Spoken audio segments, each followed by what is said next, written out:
Hi, this is Randy Finney with the Right Side of the Chart, and today is Monday, November 29th, 2021. What I'm going to do is update the following in this order. We're going to look at major asset classes. So we'll start out with the major stock indexes. That's the S&P 500, NASDAQ 100, and I'll hit on the small caps. Next up, we'll hit touch on crude oil, then natural gas, gold, silver, and the euro. Coffee, I recently mentioned that as a trade idea, and then Treasury bonds. All right, a lot to cover, so let's dive in here, and I'll try to make it as quick as possible. Starting out, we're gonna walk down on the time frames here. We're gonna start out with the longest term time frame that I typically cover, and that's the monthly chart of the indexes. So this chart spans decades, or we can roll back decades, but most importantly is the the current posture right now. I'm hitting on the monthly charts because we only have one more trading day in the month after today. Tomorrow's November 30th, last trading day of the month, and so we're not going to have any sell signals or any changes really on the monthly charts this month. What are the things I look for? Well, one of those is this PPO histogram right here. You can see the bars are still solidly green. The PPO is below it right here, meaning those lines have not crossed. It's these PPO crossovers I've talked about that often occur when you get the crossovers. They coincide with the big drops there. You can see measured down there 20%, 36%, 15%, so forth and so on. And they all those are the largest corrections and or bear markets that we've had, and they've occurred with those. So we're okay there. And the other one I like to use is this 20-month exponential moving average. You zoom in nice and tight, helps define the major trend, and we're still above that. So no changes there. We'll hit on QQQ real quick on the monthly time frame. QQQ is getting a little bit closer. I mentioned this a few weeks back. We're going to watch this monthly. You can see down below on the histogram, the lines look poised or ready to cross, but you know that doesn't guarantee they're going to cross. You know, the momentum has been falling, and so this PPO histogram, the PPO line, is poised to cross over the signal line, but sometimes it'll head that way and the lines bounce. Either way, you want to see those clear crossovers, or any crossover really. I mean, last time we had one was right here, and that was back when COVID first hit in early 2020, and that coincided with 31% drop, 24% drop there. It came around that time. We had the crossover right there, then came a 26% drop, so forth and so on. So we're okay right now. We're also solidly above the 20-month moving average. So again, there won't be any notable developments this week, barring something crazy tomorrow. But even then, we're so far away. Probably not going to see that. All right, let's step down to the weekly chart. I'll go back to SPY again, the S&P 500. Nothing has changed in the posture on the weekly charts. We still have some pretty big divergences building, which I'm highlighting there, all these indicators, as the S&P wedges higher. Remember, we did get some sell signals recently, even on the weekly chart. We had a breakdown and a little kickback rally, and those divergences are still intact. I'm going to get to this in a second. We also had on the weekly time frame, I mentioned bearish engulfing candles on the daily, but here's also one right there on the S&P 500 on the weekly. A bearish engulfing candle is when you have a red candle, close down for the week, or on any time frame really. In this case, it's a weekly, and it needs to engulf the previous candle or multiple candles, which it did. It wiped out 3 weeks of gains right there. The previous 3 candles were wiped out in one fell swoop last week in the S&P 500. And now what you want to see, and it might be it's going to take a couple weeks. I like to see follow through. So on this weekly time frame, I'm going to put a question mark because bearish engulfing candles occur sometimes, not often. It's not frequently at all, but they do occur during an uptrend like we had one here. You want to look for those after a prolonged or extended uptrend because they come as reversal sticks. So in other words, early on, or well into early midpoint in the trend, really don't pay much attention to them. After an extended uptrend, that's when they become significant. So I put a question mark because in my book I like to see a confirming red candle and or multiple candles. In other words, the redder the better. If we could close down this week, get a red candle, what I don't want to see, and what you can't really see, is a violation, a move back above the top of the candle. Then that as a potential topping stick is invalidated because it can't exceed the top of that candle. So that's it. So right now, and again, The day, well, the day isn't young at this point. We have about an hour and a half left to go in trading, but then we still have tomorrow, and I'm going to get to the intraday charts in a second, tell you what to look for. QQQ, weekly time frame, same story. We've been diverging for a while. Got to roll back out here. We've been diverging for quite over a year now, and on a weekly time frame, that's what you typically get. The divergence spans months to years, not days. Remember, we use the technicals and the scope of the moves and everything else on there, such as the scope of the divergences, is going to be commensurate with the time frame you're trading off of. 60-minute charts, 15-minute charts, you're looking for divergences that might last days or weeks. Monthly charts, you're looking for divergences, weekly and monthly charts, that is, you're looking for divergences that last months or even years. All right, so that's that. Nothing changed there. And you do also have that bearish engulfing candle right here. So these were the most significant developments when I was gone last week. As I'd mentioned, I was on vacation out of the country for the entire week, so just catching up now. And so that's what I want to see. I want to see follow through. Otherwise, it's just a little blip and a correction, an ongoing trend, and the divergences may continue to, or will continue to build. They're not even close to being at risk of taking out now, but as I always say, divergences are not a sell signal. They're just merely an indication of impending or potential trend change. It just shows waning momentum there. Alrighty, now we're going to walk it down to the daily time frame. Let me keep it in order as I've been doing it with S&P 500 first. We had a divergent high back here. We had a correction, nice tradable correction. We've come full circle. We have another divergent high, and as I mentioned this morning in the update on the markets, we put in a bearish engulfing candle right here. That was last Monday, first day I was out, and we had two follow-through candles. And so see, they closed below the top of that candle, and on Friday we started moving impulsively lower. So that's what I like to see. At first I would have given it, if I was here, questionable mark, but then we definitely got a check mark on Friday. So now ideally, well, again, you have to remain above the top of the candle, but ideally you don't want to see that candle violated anywhere past, or in other words, a move anywhere past really the top 2/3 of that candle. It would be ideal. And you can see there's some resistance here because you gap down, and then we'll get to that on the 60-minute charts in just a second.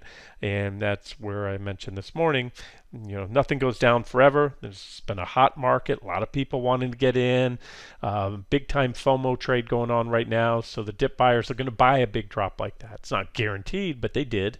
And what I can do is tell you where the objective levels or where the market's likely to turn down if we are going lower, as I still suspect we are. I think we'll come in at least to this uptrend line at minimum, and that 453.75 price support right there would be a minimum target. QQQ daily time frame. There's a nice fat bearish engulfing candle also on Monday, like I said, followed by additional downside and then into Friday's lows. So that is absolutely a check mark for that. It helps to validate that as a potential topping stick. Only time will tell if it's a major. And when I say a topping stick, we're talking a tradable trend reversal. Not a 3-day pullback, if that's what it's going to prove to be. So at this point, nothing wrong with a little kickback rally. We're only to the bottom of that candle there, and we'll look at the 60-minute chart here in just a second. There was also a little minor trend line there was taken out. All right, and again, all the divergences are intact. All right, now we're going to step down to that 60-minute chart. I'll cover IWM on this one as well. Here's an uptrend line on SPY. I've added to my chart recently right here. That's a potential trend line because we have the major bottom back in March of 2020, a bottom there, and another tag or reaction right there. Sorry, that was its daily chart. We're supposed to step down to the 60-minute chart now. Here we go. 60-minute chart. There was our divergent high. We've been diverging here. Indicators moving lower and lower, just like we had bullish divergence here, just like we had bearish divergence there last time. And I laid out a total of 6 targets on the S&P 500. We hit the first 5 of them. Reversed a little shy of T6, but remember we also hit targets and bounced off what I believe was the final target on Q. QQQ, or no, I extended that. We hit my original final target and then bounced. So I'll get to that one in a second. Either way, you can see it's a nice clean wedge pattern. Just look at the blue lines here. There's a bearish rising wedge on the 60-minute time frame. Yeah, I will say it's met the measured target. You take the widest part of the wedge, you add that to where wedge breaks down. That gives you a measured target, so maybe that's it. But based on a lot of the indicators on the daily chart and other factors, I think we're going to have another leg down at minimum. And as I mentioned this morning, give you an objective shorting area. We have a price resistance there around 465.50, and also the gap. Zoom in nice and tight. I'm talking about Friday's gap, big drop down, and so we're in the gap now. So the top of the gap, so really anywhere this shaded box here, from where we are right now as I'm doing the video, we're here above 465.50. So anywhere from here up to there, I think is objective. At that point, maybe you don't want to add above that candle. Something else might be going on. It's going to help. It's going to start to bring those bearish engulfing candles into question. So either way, this is my sweet spot for adding or scaling into short positions, if that's what if you guys think the market's going down as well. And if you're bold, then hey, you just had a correction, your wedge target was met, you think the market's going on to new highs, that's where you can buy. You can buy here. You can, if you think the correction's over, certainly add to it now. QQQ, bearish rising wedge. There was our 60-minute uptrend line, nice and clean, divergent high, breakdown. And so now this is the support level to watch. I'm going to round it up for you. I said referred to it as 390 this morning anyways, so it was a few pennies below. So there it is. So that is it. I think we need to take out 390 to trigger the next drop or leg down to T1, T2, and T3, T4. These are the same targets I laid out before I left town. And what I've done is added a resistance line here. About 401, you have this reaction high there. You danced around it here, and you also broke the trend line there. That's where this sell signal came. So right now, as I'm doing the video right here at around 400, we're at 389.60. I believe this is an objective short entry or add-on point. And you can have your stops. Again, stops depend on what you're shooting for. Someone only holding out for another one more leg down to T1 here, about 360 or 382 and change, almost 383. They would want a tighter stop. Someone that's holding out for T4 or quite possibly much more, because that is certainly building in the longer term charts, they could allow for a wider stop. Okie dokie, and IWM. Small caps, before I left town, I laid out this uptrend line as a likely target, and that was hit almost to the button perfectly. Gave you a chance to, cover, recycle back in if you wanted to on the bounce. These are the same levels I believe I had on the chart before I left town. So we overshot that a little bit, but either way, you have the same story. Let me just keep it very simple here. Maybe the bounce is over, maybe not, but you have a big old gap right here, and so you can either short the bottom of the gap, which we just hit and we're not far above now. That is certainly objective level to add short exposure, add back if you covered on that trend line hit for the next leg down. Next stop will be about 215.56 or so, or you can short up to and short the top of the gap if it's backfilled about 230.50, give or take. And you also have a downtrend line here that may come into play, and I'm going to draw that. We might have to retrofit or modify that trend line if we do bounce up to it. But either way, so there's a decent amount of resistance overhead on IWM. With these gaps, sometimes what they do, it tends to trap longs and deny shorts objective entries, and you don't always get that perfect back test. So I'm going to say I'm leaning towards that gap not being filled. That's where I'm leaning right now. I think it'll probably reverse and probably move down this afternoon into the close and or through tomorrow.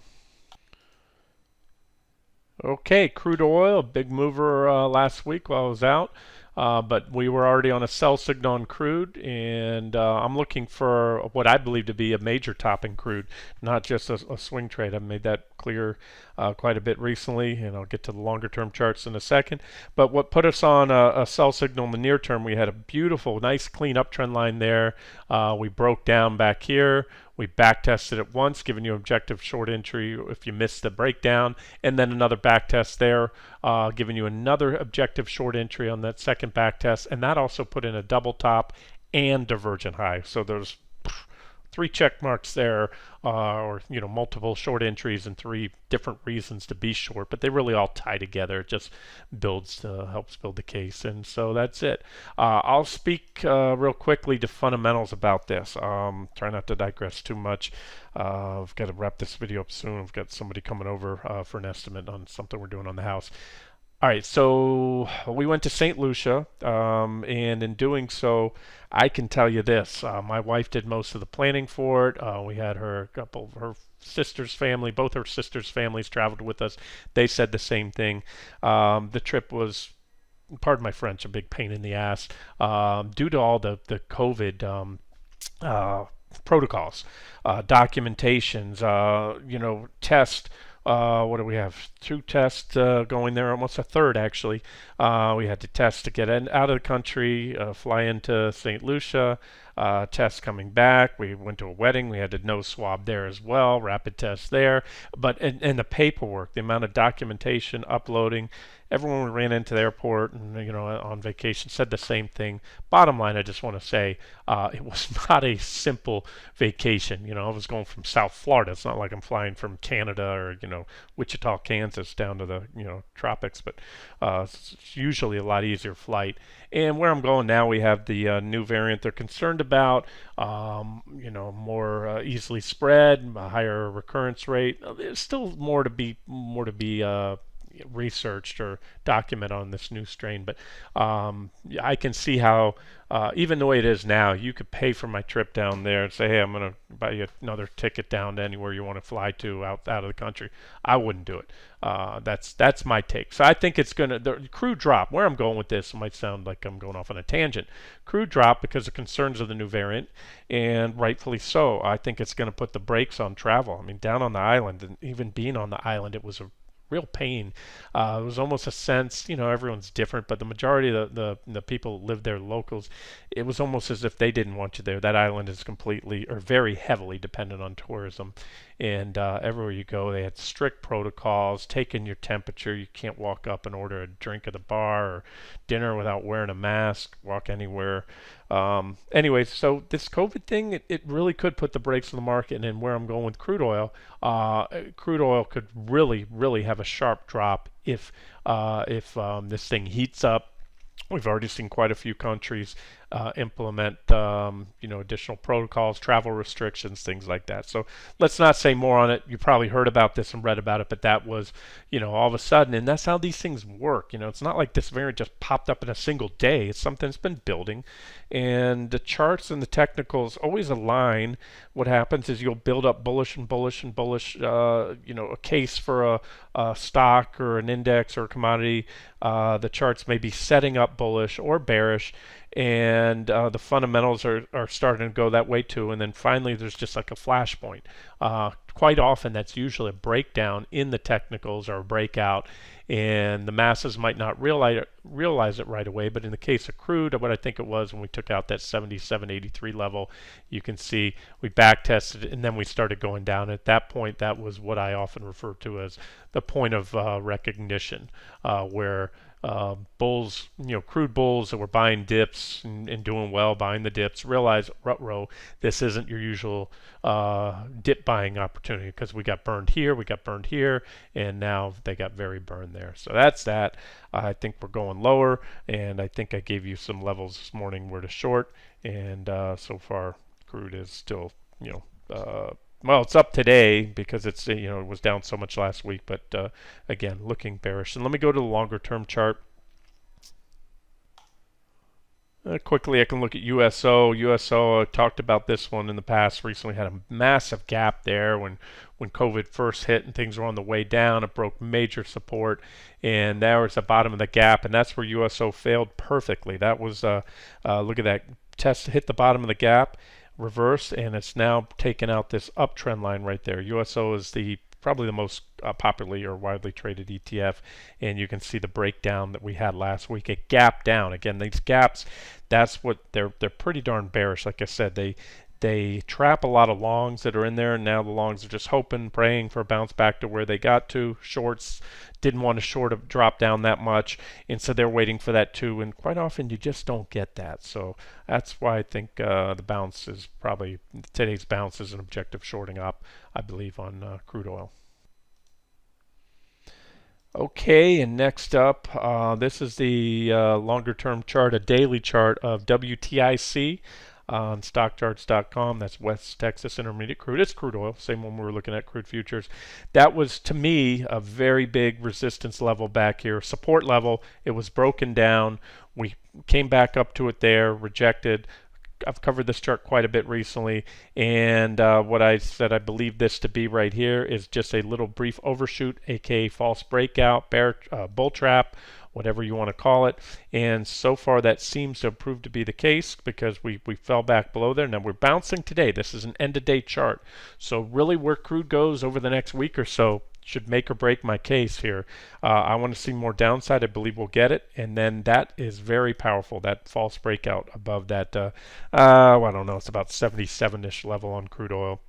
And again, you can look at the negative divergence that's been building for months now, and I've showed you this chart again before a lot of times. Look, these are all the other previous divergent highs.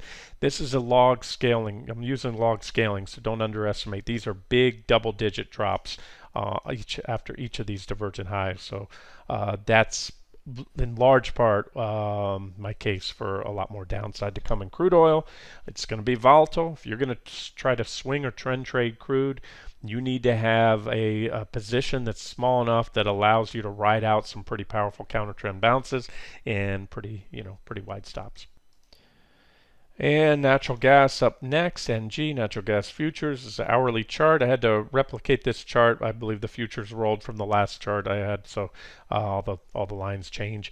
But that's it. We had a divergent high back here, and I had listed multiple sell signals recently and had this one on a sell signal. We also had a potential, or have a potential, head and shoulder stopping pattern. But at this point in time, the big level seems to be, give or take, about a 480-ish, 482 or so right there. You have some support right here. So again, we're under the trend line. We're working our way down, just like the stock market's in a near-term downtrend, although it's in a longer-term and intermediate uptrend. Nat gas as well. I'm still longer-term bullish on commodities, but there's some I'm looking for correction. But this one, we need to take out that line. I think we will, and when we do, we drop down. There'll be a little hiccup right here at about the 450 level. There's some minor support, but I think we can come on down here at about that $4 level, just above $4 right there. So that's nat gas.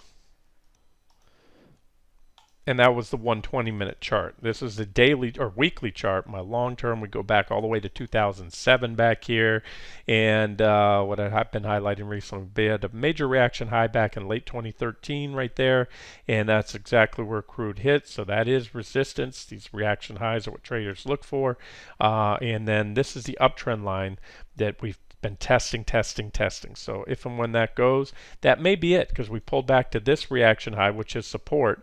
But if we break it, I think we can come back all the way back down here to about that 380 level. So we're flirting with the trend line now. Again, one of the reasons I think we can break it, even though nat gas is in a bull trend, is look how extremely overbought we got last time. We're overbought right there, and we also had some divergences finally on that overbought reading. So we're overbought there, correction. Overbought there, big correction. Overbought there, correction. You can see all the circles. Again, I've gone over this in the past, so I won't spend any more time on it, but that's what says we may either need to consolidate some more or have another leg down in nat gas.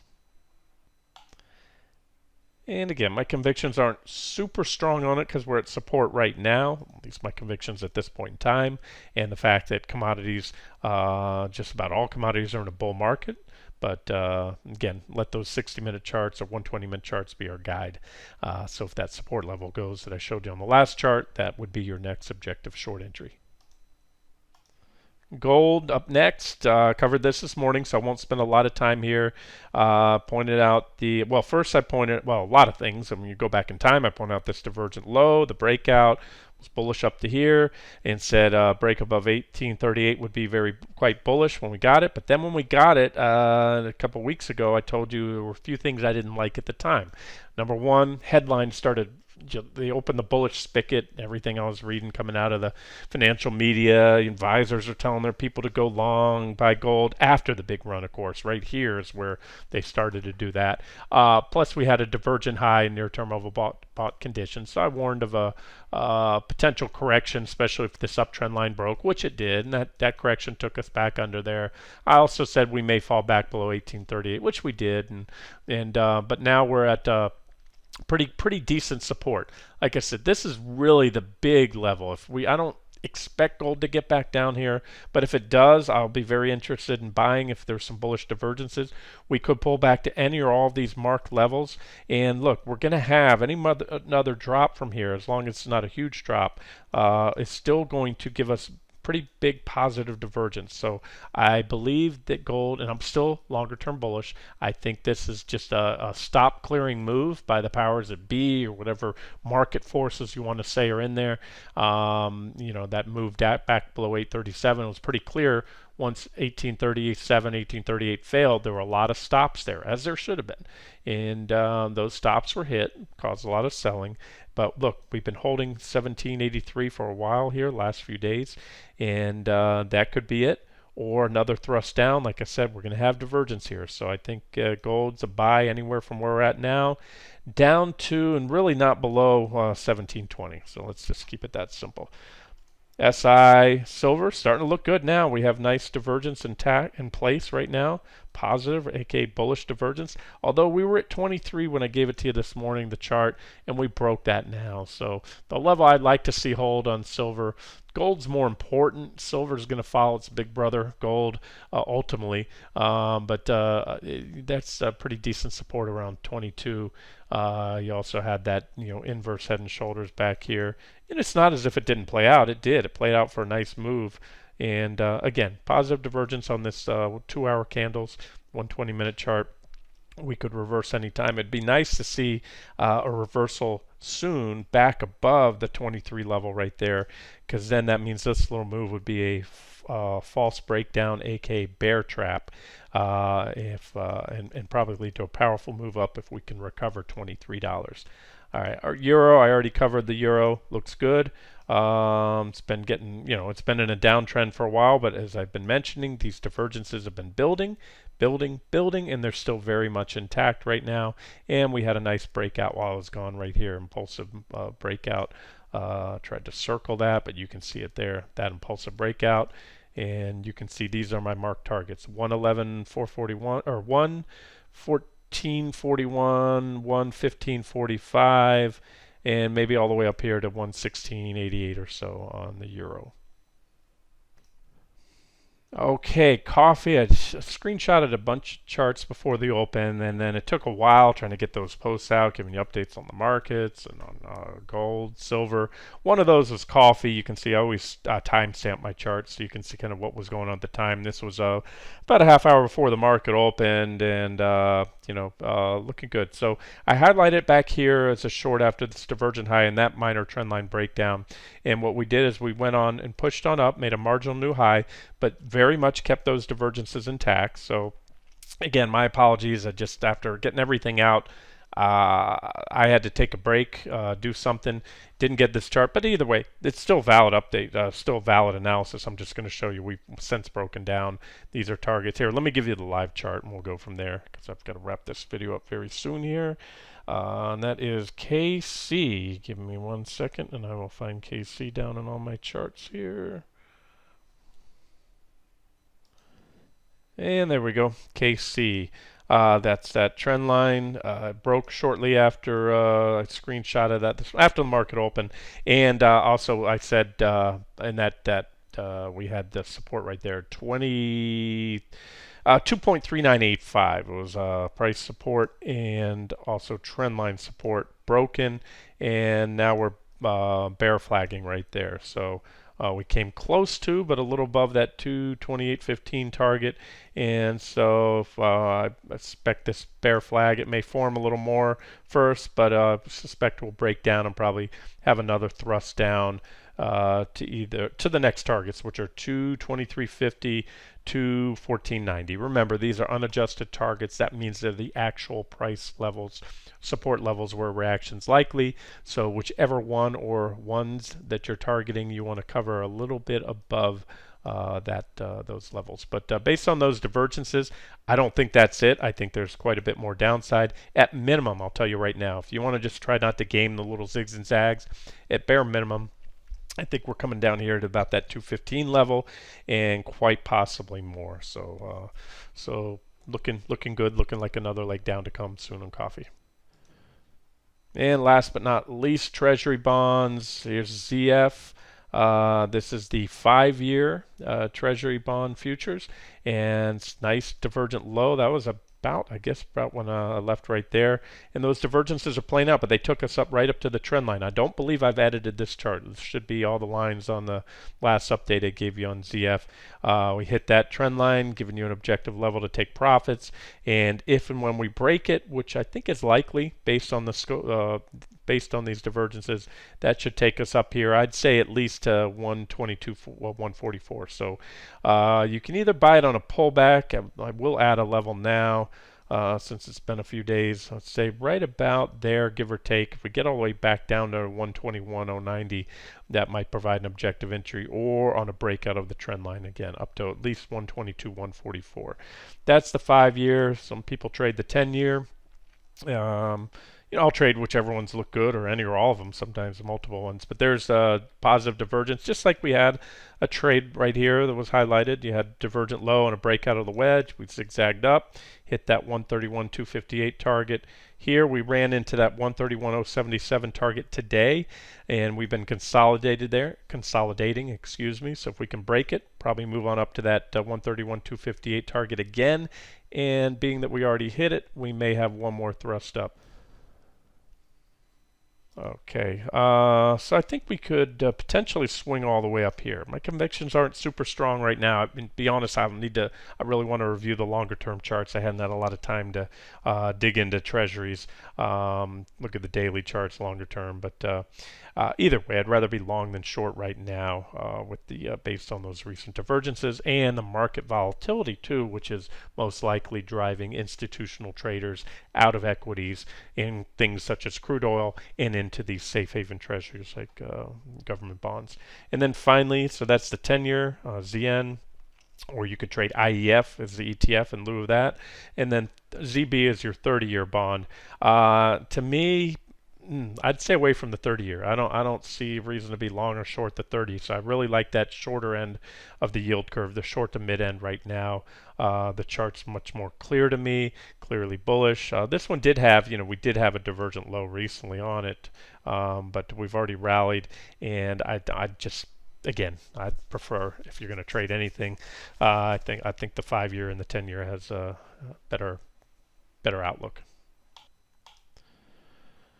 All right, and that's it. So let's wrap it up here. And if I see anything else that stands out, or we have any big moves into the close today, I'll do another update. Otherwise, I'm going to get back into the charts. I've got somebody that just showed up in my house to do something, so I've got to cut it out here. And I'll pick it up this afternoon again if I see anything else when I get back to my desk. This has been Randy Finney with Right Side of the Chart. Have a great day.